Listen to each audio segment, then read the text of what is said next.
अस्सलाम वालेकुम 9th class.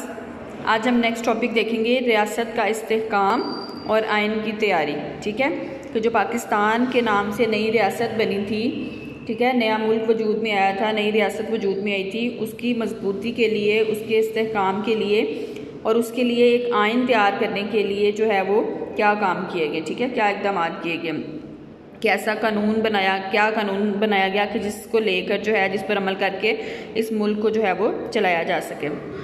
ठीक है, तो ये आपसे शॉर्ट क्वेश्चन भी पूछा जा सकता है कि पाकिस्तान में पहले आइन की तैयारी कैसे शुरू की गई या कैसे हुई। ठीक है, या आइन की तैयारी पर नोट लिखें। तो ये आपने पैराग्राफ जो है ये आइन के लिए लिखना है, आइन की तैयारी। ठीक है, कि पाकिस्तान को आगाज़ ही में आइन साजी की मुश्किलात से दो चार होना पड़ा। ठीक है, कि आइन साजी की कोई ऐसा कानून बनाना, आइन कहते हैं कानून को, कि जिसके मुताबिक जो है वो मुल्क को चलाया जा सके। तो क़याम पाकिस्तान के वक्त क्या है कि जो हुकूमत के काम थे, अमूर काम को कहते हैं। ठीक है, तो हुकूमती कामों को चलाने के लिए कोई भी आइन, कोई कानून मौजूद नहीं था। ठीक है, तो लिहाजा अभी जब तक उन्होंने कहा कि जब तक जो है ये आइन कोई नहीं बनता तब तक हम किस आइन को फॉलो करेंगे। वो जो पीछे आपने देखा है कि गवर्नमेंट ऑफ इंडिया एक्ट 1935 जो है वो उसकी मंजूरी दी गई थी। ठीक है ना, कि वो बनाया गया था। तो उन्होंने कहा कि उसमें थोड़ी बहुत तरमीम करके, थोड़ी बहुत तब्दीलियाँ करके उसको अपने मुताबिक बनाकर जो है उसी आइन पर फ़िलहाल जो है वो अमल किया जाए।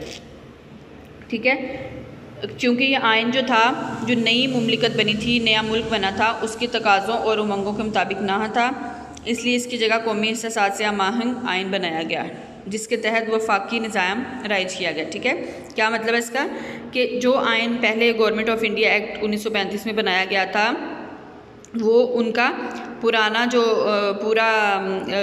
पूरा हिंदुस्तान इकट्ठा था जब, तो उसके मुताबिक था। ठीक है, तो उसमें जो था मुसलमानों के लिए ख़ास जो है कोई अलहदा से जो है वो कोई भी निकात वगैरह नहीं थे, कोई कवानीन नहीं थे।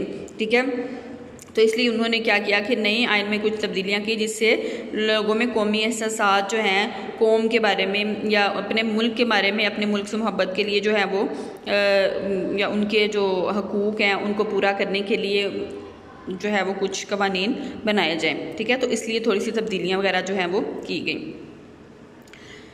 10 अगस्त 1947 को अबूरी आइन के तहत आइन साज असम्बली का इजलास बुलाया गया।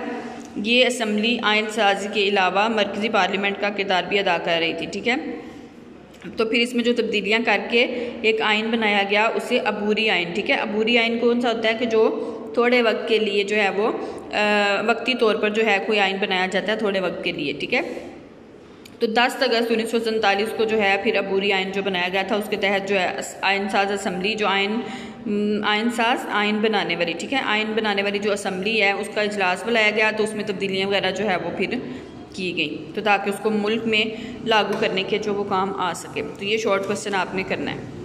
ठीक है, ये शॉर्ट क्वेश्चन हो गया। नेक्स्ट देखें, इब्तदाई मसाइल। ठीक है, कि इब्तदाई मसाइल क्या हैं कि जब पाकिस्तान बना था उसके बाद पाकिस्तान को बनने के बाद क्या क्या मुश्किलात दरपेश हुई। ठीक है, किन मुश्किलात का सामना करना पड़ा, क्या मसाइल पेश आए, तो ये सारे मसाइल जो हैं उनका तफसील से हमने जायज़ा लेना है। ठीक है, सबसे पहले क्या है रेड क्लिफ अवार्ड कि रेड क्लिफ अवार्ड से क्या मुराद है। ठीक है, तो ये आपने देखा कि पीछे जो था, जब ये सूबों का फ़ैसला करना था उनको, उन सूबों की तकसीम का, तो उसमें रेड क्लिफ ने जो था नाइंसाफ़ी से काम लिया था और जो है रेड क्लिफ को मुकर्रर किया गया था कि वो इनका फ़ैसला करे। ठीक है, सूबों की तकसीम करे, लेकिन उसने नाइंसाफ़ी से काम लेते हुए क्या किया था कि कुछ इलाके जो थे जहाँ पे मुसलमान अक्सरियत में हैं वो इलाके भी हिंदुओं के हवाले जो हैं वो कर दिए। ठीक है, तो ये ऊपर इसकी यहाँ पे उन्होंने डेफिनेशन पूछी हुई है कि रेड क्लिफ अवार्ड है क्या। ठीक है, उससे क्या मुराद है। तो क़याम पाकिस्तान के ऐलान के बाद, ठीक है, जब ऐलान हो गया पाकिस्तान के बनने का, तो दोनों ममालिक की सरहदों के तयन के लिए वायसराय ने 30 जून 1947 को पंजाब और बंगाल में हदबंदी कमीशन मुकर्रर किए। ठीक है, कि हदबंदी करने के लिए सरहदों का तयन, कि इनकी हद, इस मुल्क की हद इस जगह तक है और दूसरा मुल्क जो है उसकी हद यहाँ तक है। ठीक है, तो एक उन्होंने कमीशन मुकर्रर किया। ठीक है, अब कमीशन का चेयरमैन कौन था? एक अंग्रेज़ कानूनदान मिस्टर रेड क्लिफ। ठीक है, उसको उन्होंने दोनों कमीशनों का चेयरमैन मुकर्रर कर दिया और इख्तलाफात की सूरत में इसे सालसी फैसला करने का भी इख्तियार दिया गया। ठीक है, क्या मतलब हुआ इस लाइन का? इख्तलाफात की सूरत में सालसी फ़ैसला करने का इख्तियार दिया गया कि अगर मुसलमान या हिंदू जो है उनमें किसी भी बात को लेके इख्तिलाफ हो जाता है सरहदों के लिए कि ये इलाका जो है ये हमें शामिल किया जाए या ये इलाका जो है हमें दिया जाए, तो रेड क्लिफ को ये इख्तियार हासिल होगा कि वो अपनी मर्ज़ी से फ़ैसला करके कोई भी इलाका जो है किसी को दे सकता है। ठीक है, तो इस कमीशन ने जो फ़ैसला किया उसे रेड क्लिफ अवार्ड कहते हैं। ठीक है, क्लियर हो गया। अब रेड क्लिफ अवार्ड में सरहदों के बारे में जो ऐलान किया गया था वो इंसाफ के तकाज़ों को पूरा नहीं किया था। ठीक है, कि उन्होंने जो इसको फ़ैसले का इख्तियार दिया रेड क्लिफ को, लेकिन उसने क्या किया कि नाइंसाफ़ी की, इंसाफ से काम नहीं लिया। ठीक है, तो अब ये शॉर्ट क्वेश्चन आपसे पूछा जाएगा कि रेड क्लिफ ने इलाकों की तकसीम में नाइंसाफ़ी से काम किस तरह लिया। ठीक है, या रेड क्लिफ ने इलाकों की तकसीम में नाइंसाफ़ी से काम लेते हुए जो थे मुस्लिम अक्सरियत वाले कौन से इलाके भारत के सपुर्द कर दिए। ठीक है, तो ये शॉर्ट क्वेश्चन आपने करना है। माउंटबेटन और रेड क्लिफ ने कांग्रेस नवाजी और हिंदू दोस्ती का पूरा ख्याल रखा। ठीक है, कि दोनों जो थे वो उनकी दोस्ती कांग्रेस से थी और हिंदुओं से थी। ठीक है, और इसलिए उन्होंने क्या किया कि इस दोस्ती को सामने रखते हुए पाकिस्तान से मिले हुए जितने भी मुस्लिम अक्सरियत वाले इलाके थे वो भारत के हवाले कर दिए।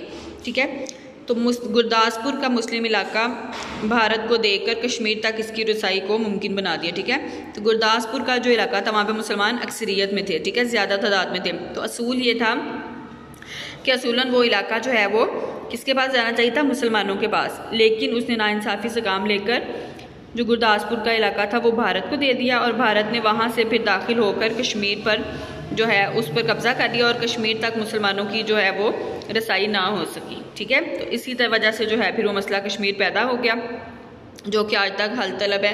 ठीक है, कि उसके बारे में जो है अभी तक वो हल नहीं हो सका। ठीक है, हर जो भी हुकूमत आती है वो इस मसले पर गौर करती है। ठीक है, मसला कश्मीर के बारे में, लेकिन क्या है कि अभी मसला अभी तक हल नहीं हो सकता क्योंकि हिंदू जो हैं वो इस मामले में बहुत टाल मटोल से वो काम लेते हैं। ठीक है, अब नेक्स्ट क्या मसला दरपेश था, मुहाजिरीन की आबादकारी। ठीक है, मुहाजिर कौन से होते हैं, जो एक जगह से हिजरत करके दूसरी जगह पर जाते हैं। ठीक है, तो मुहाजिरीन की आबादकारी से क्या मुराद है, ये भी शॉर्ट क्वेश्चन ये देखेंगे आ जाएगा। ठीक है, या फिर इस तरह भी पूछा जा सकता है कि मुहाजिरीन को जो है किन मुश्किलात का सामना करना पड़ा। ठीक है, तो ये आपको किसी भी तरीके से शॉर्ट क्वेश्चन पूछा जा सकता है या आपने ये सारा इसमें से अपने वर्ड्स में लिख लें। ठीक है, कि क्या क्या मसाइल जो हैं उनको पेश आए थे।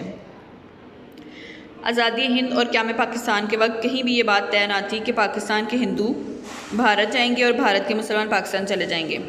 बात तो ये थी कि मुसलमान अक्सरियत के इलाके पाकिस्तान को मिल जाएंगे जिनमें अक़लियतें अपनी पूरी आज़ादी के साथ सब्ज़ परचम के साए तले रह सकेंगी। ठीक है, क्या है कि जब हिंदुस्तान आज़ाद हुआ और पाकिस्तान बना है उसमें कहीं भी ये बात नहीं शामिल थी, ये बात नहीं तय की गई थी कि ये मुसलमान जो हैं वो जो भारत में रहते हैं वो हिजरत करके पाकिस्तान जाएंगे और जो पाकिस्तान में हिंदू रहते हैं वो हिजरत करके भारत में जाएंगे। बल्कि ये तय हुआ था कि जो मुस्लिम अक्सरियत वाले इलाके हैं वो मुसलमानों को मिल जाएं और वहाँ पर जो हिंदू हैं थोड़ी तादाद में अक़लियत में है जो पाकिस्तान को हिस्सा मिलता है तो वो वहीं पर जो है वो रहेंगे। ठीक है, तो उनको पूरी आज़ादी मिलेगी कि अपने वो मज़हब के मुताबिक जो है वो अपनी ज़िंदगी गुजार सकें।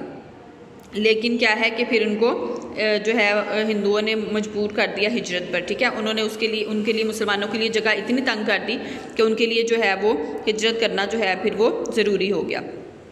अब ये देखिए क्या क्या मसला पेश आया उनको कि हिंदू मुस्लिम फसाद होने लगे। ठीक है, तो उन आपस में लड़ाई झगड़े फसाद होने लगे जिससे जो नई मुमलिकत बनी थी पाकिस्तान की उसके मसाइल में इजाफा हुआ। ठीक है, भारत ने क्या कुछ किया था ये देखें ज़रा कि भारत में पुरअमन आबाद मुसलमानों की बस्तियां जलाकर राख कर दी गई। ठीक है, जो उनकी बस्तियां जिनमें लोग रहते थे वो भी जला दी गई। कत्लो गारत का बाज़ार गर्म किया गया। ठीक है, कत्लो गारत की गई, मुसलमानों को जो है ज़बरदस्ती पाकिस्तान की तरफ जो है वो धकेल दिया गया। और ये मुहाजिरीन जो थे वो इस हालत में पाकिस्तान फिर आए कि जो थे कि उनके पास जो है आगे आबाद होने के लिए जगह नहीं थी, पैसा नहीं था। ठीक है, तो ना उनके पास कोई रहने के लिए घर थे, कुछ बीमार थे, ज़ख्मी थे। ठीक है, तो इसलिए उनको जो है मुख्तलिफ कैंप लगाकर जो है फिर उनमें रखा गया। फिर उसमें एक मसला क्या हुआ कि हैज़े की वबा फूट पड़ी। ठीक है, हैज़ा हो गया वबा फूट गई, ठीक है। जैसे अब आजकल कोरोना की वबा फैली हुई है, ठीक है ना, तो इसी तरह तब हैज़े की वबा जो है वो बहुत शदीद जो है वो फैल गई। तो इस वजह से तब वहाँ पर जो है इतनी सहूलतें भी नहीं थी और बहुत से ज़्यादा लोग जो थे, बहुत ज़्यादा तादाद में वो जो है अपनी जान से गए, ठीक है, कि वो वफात पा गए। तो लेकिन ये क्या है कि ये मुसलमानों के लिए बहुत ज़्यादा आजमाइश का टाइम था। लेकिन क्या है कि मुसलमानों ने जो है, जो वहाँ पर पाकिस्तान के लोग थे, उन्होंने दिल खोल कर जो है उन मुहाजिरीन की मदद की, ठीक है। आगे नेक्स्ट देखेंगे नेक्स्ट लेक्चर में। Thank you.